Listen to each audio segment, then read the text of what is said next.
Hallelujah, praise the Lord at magandang tagpo na naman una sa lahat sa ating Panginoon sa pag-aaral natin mga banal na salita niya. Binabati ko po ang aking mga kapatiran sa The Rock Faith Lamesa at sa lahat ng mga nanonood ng daily devotion na ito.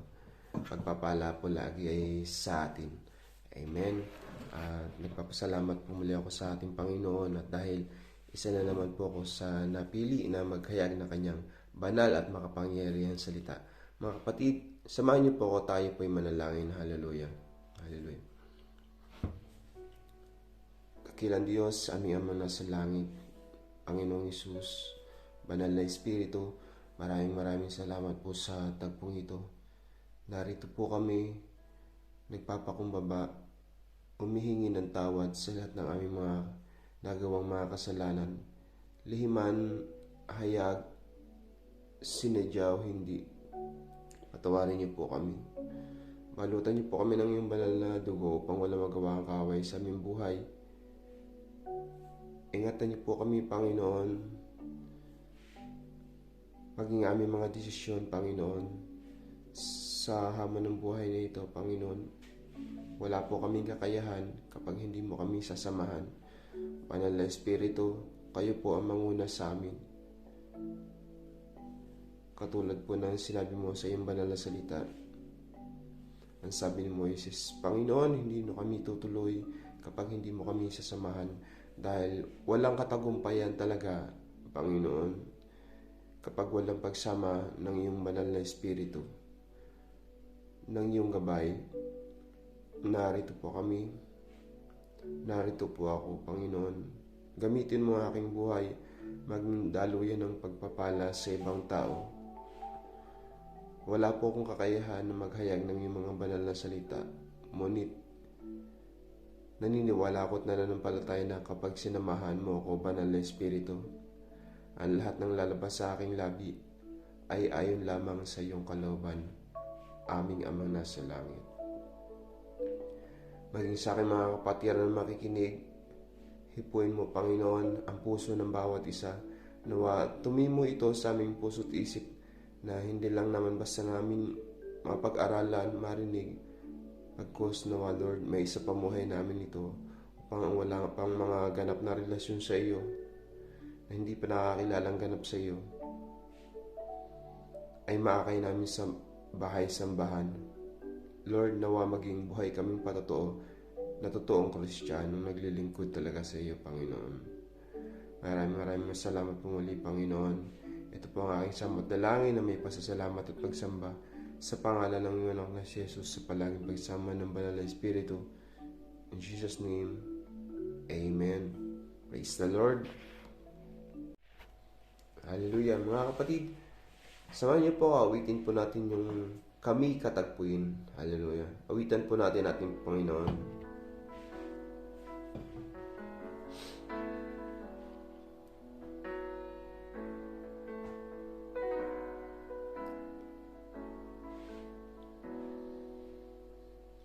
Narito kami, nagpapakumbaba, sumasamba sa iisang Diyos.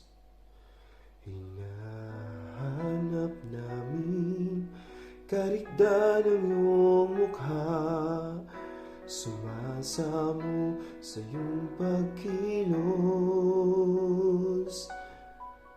At sa himig na hain, tanging dalangin, kami katagpuin. Narito kami, nagpapakumbaba, sumasamba sa iisang Diyos. Hinahanap namin karikda ng iyong mukha, sumasamo sa iyong pagkilos. At sa himig na hain, tanging dalangin, kami katagpuin. Ilanis mo sa amin ang iyong kapangyarihan. Ipamalas mo sa amin ang iyong kalwalhatian. Hanggang ang aming kaluluwa'y mapuspos ng lubusan, at sa aming kalagitnaan bumaba ang kalangitan. Dakila ang iyong ngalan. Hallelujah. Salamat, Panginoon. Hallelujah. Mga kapatid, samahan niyo po ako. Tayo po yung mag-aral na ng banal na salita ng ating Panginoon. Magsipagbukas po kayo sa akin sa Gawa, verse 2 to 14 to 21. Hallelujah. Ang sermon ni Pedro. Kaya tumayo si Pedro kasama ng 11 apostol at nagsalita ng malakas, mga taga-Judea at kayong lahat ng mga panauhin sa Jerusalem, pakinggan ninyong mabuti ang sasabihin ko. Hindi lasing ang mga taong ito, gaya ng palagay ninyo. Alas 9 pa lamang ng umaga ngayon. Ang nakikita ninyo ay katuparan ng ipinahayag ni Propeta Joel. Ito ang gagawin ko sa mga huling araw, sabi ng Diyos. Ipagkakalob ko ang aking espiritu sa lahat ng tao. Ipahayag ng inyong mga anak na lalaki at babae ang aking mensahe. Ang inyong mga kabataang lalaki ay makakakita ng mga pangitain, at ang inyong matatandang lalaki ay magkakaroon ng panaginip. Sa panahong iyon, ibubuhos ko rin ang aking espiritu sa aking mga alipin, maging lalaki at maging babae, at ipahayag nila ang aking mensahe. Magpapakita ko ng mga kababalaghan sa langit at mga himala sa lupa. Dugo, apoy at makakapal na ulap, makakapal na usok. Ang araw ay magdidilim, ang buwan ay pupulang parang dugo, bago dumating ang dakila at maluwalhating araw ng Panginoon. At sa panahong iyon, ang lahat ng hihingi ng tulong sa pangalan ng Panginoon ay maliligtas. Amen. Purihin ang pagkabasa ng banal na salita ng ating Panginoon. Praise the Lord. At ito nga po, napakaganda po ng katuroan ngayong tagpong ito, ang sermon ni Pedro. At kaya tumayo si Pedro kasama ng 11 apostol at nagsalita ng malakas, mga taga-Judea at kayong lahat ng mga panauhin sa Jerusalem, at pakinggan ninyo ang mabuti ang sasabihin ko. Hindi lasing ang mga taong ito, at gaya ng palagay ninyo, alas 9 pa lamang ng umaga ngayon. Ang nakita ninyo'y katuparan ng ipinahayag ni Propeta Joel. Pansinin niyo po, talagang hindi sila naniniwala sa banal na espiritu, at may mga nangungutya pa na ang sabi, lasing ang mga taong yan. Kung papansinin niyo po, kung lasing sila, katulad po ng mga naunang naghayag ng banal salita ng mga nakaraang araw, na nung bumaba po ang banal na espiritu, halos lahat ng mga lengguwahe o lengua po ang tawag dito sa Italy, mga salita ng mga iba't ibang bansa, na naandun po sila, nakasaksihan nila kasi humugo nga po ng malakas, at nakita nila na manghasil sa mga tao dahil nagsasalita sila ng kanilang mga wika. Yun po ang mga nakasaksi po nito ay yung mga panauhin, na pansinin niyo po dito yung mga panauhin sa Jerusalem, yung mga bumisita. Nakita nila at napansin na ba't sila nakakapagsalita ng mga ganong salita? Nag-aral ba sila? O paano nila nasasambit ang mga bagay na iyon sa ganong kabilis? Saan nanggaling ang karunungan nila? Kasi po pag nag-speaking in tongues, talagang hindi mo talaga alam yung sinasabi mo, na dahil hallelujah, ang kaalamang iyon ay binigay ng banal na espiritu na kung paano mo sasambahin ang Diyos na sa iba't ibang lengguwahe, sa iba't ibang pananalita. At nakaka-bless nga po dahil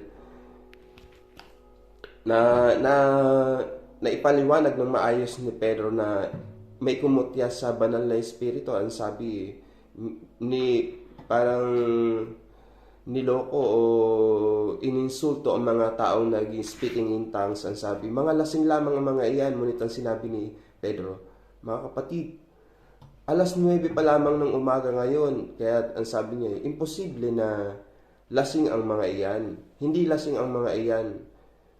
At hindi lasing ang mga iyan, ang sabi ni Pedro, dahil nakakapagsalita nga sila ng iba't ibang wika. Amen. Tayo po ba nakakapagsalita ng iba't ibang wika? Napakasarap po na makapag-tongues kung maranasan nyo lamang na hingin natin sa banal na espiritu na naisin natin na makapag-speaking in tongues. Talagang iba ang pakiramdam. At ang sabi po dito tutuloy ko po sa 16, ang nakikita ninyo'y katuparan ng ipinahayag ni Propeta Joel. Ito po yung sinabi pala ng propeta na ang sabi natin Panginoon, ito ang gagawin ko sa mga huling araw, sabi ng Diyos. Ipagkakaloob ko ang aking espiritu sa lahat ng tao, ipahayag ng inyong mga anak na lalaki at babae ang aking mensahe. Amen. Yun po at pansin niyo po dito na sabi po dito, ito ang gagawin ko sa mga huling araw, sabi ng Diyos. Ay ito nga po na nagaganap na nakapag-speaking in tongues ng mga tao at ang banal na espiritu ang nararanasan ng mga tao, kaya nakapag-speaking in tongues, pinupuri ng mga tao ang Diyos sa pamamagitan ng speaking in tongues na hindi na unawa ang salita.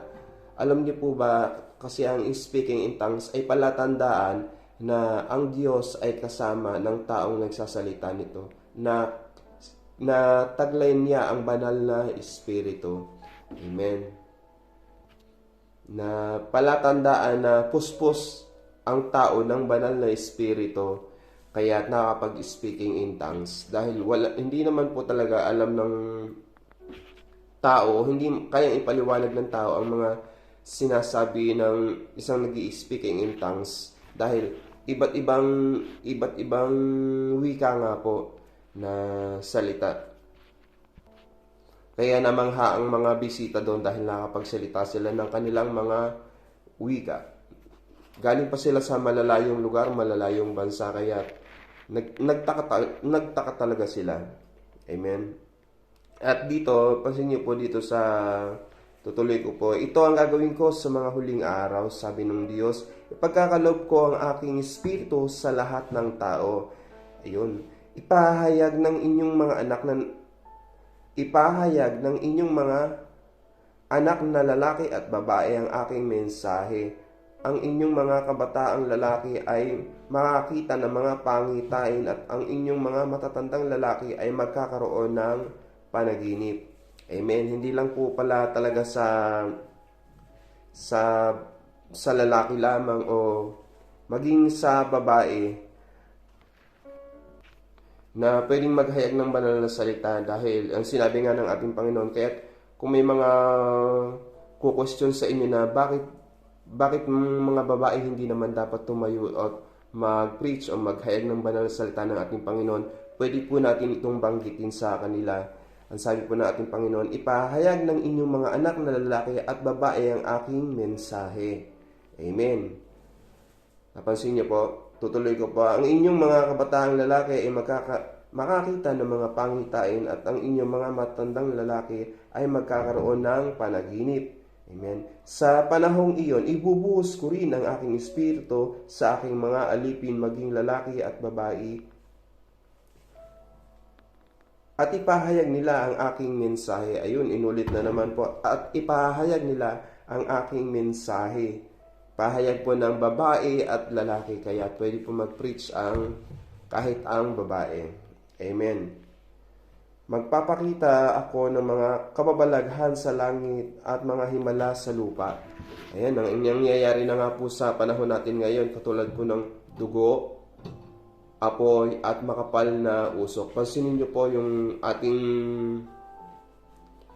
ating araw ay nagmimisulang dugo at apoy na yung apoy po ay pumuputok ng mga bulkan. Napansin niyo po at dito po sa hallelujah, sa 19 po, magpapakita ako ng mga kababalaghan sa langit at mga himala sa lupa, dugo, apoy at makapal na usok. Pansinin niyo po yung makapal na usok, yung pagputok ng mga bulkan, di ba? Napakapal po ng usok noon.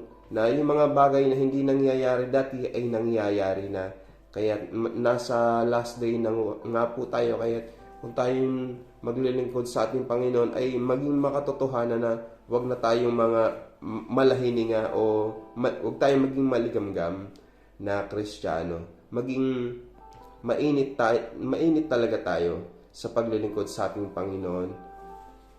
Sa verse 20 po, ang araw ay magdidilim at buwan ay pupulang parang dugo. Amen. Nangyayari na nga po yung mga nakaraang araw, mga nakaraang balita. Napansin nyo po, akala po ng iba na hindi nila maunawaan yung mensahe ng ating Panginoon dahil hindi sila nagbabasa ng banal na salita ng ating Panginoon, na akala nila na magandang tingnan na ang araw ay magdidilim at ang buwan ay pupulang parang dugo. Ang buwan po ay pupulang parang dugo. Hallelujah. Yun po yung mga senyales na malapit nang dumating ang ating Panginoon. Amen.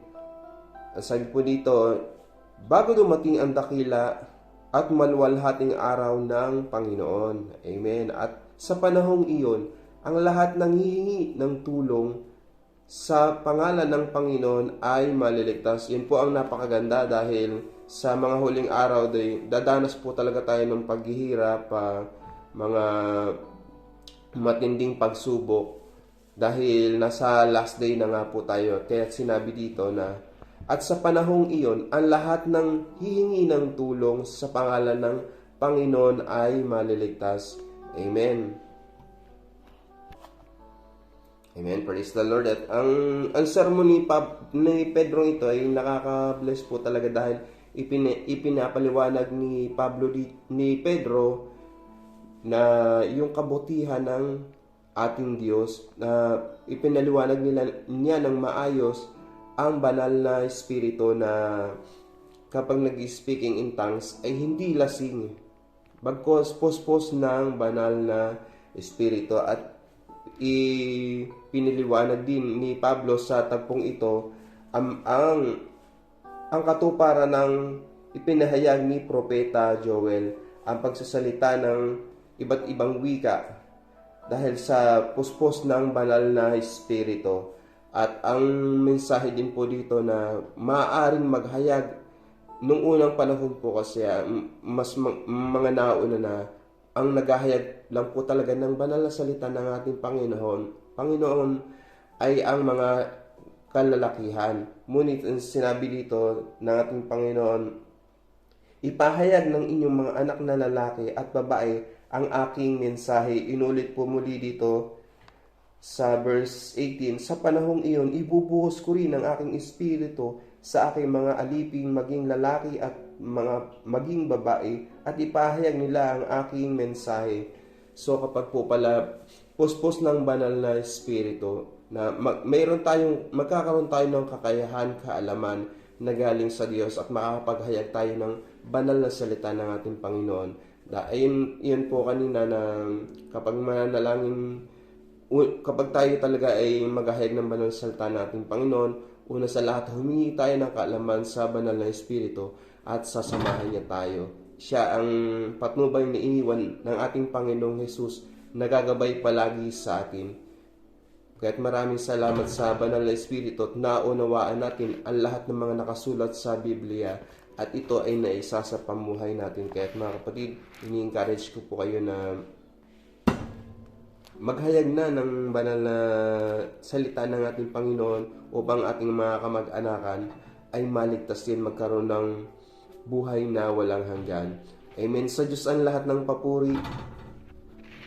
Samahan niyo po ako mga kapatid, tayo po ay manalangin. Praise the Lord, hallelujah. Mga kapatid, samahan niyo po ako sa aking pananalangin.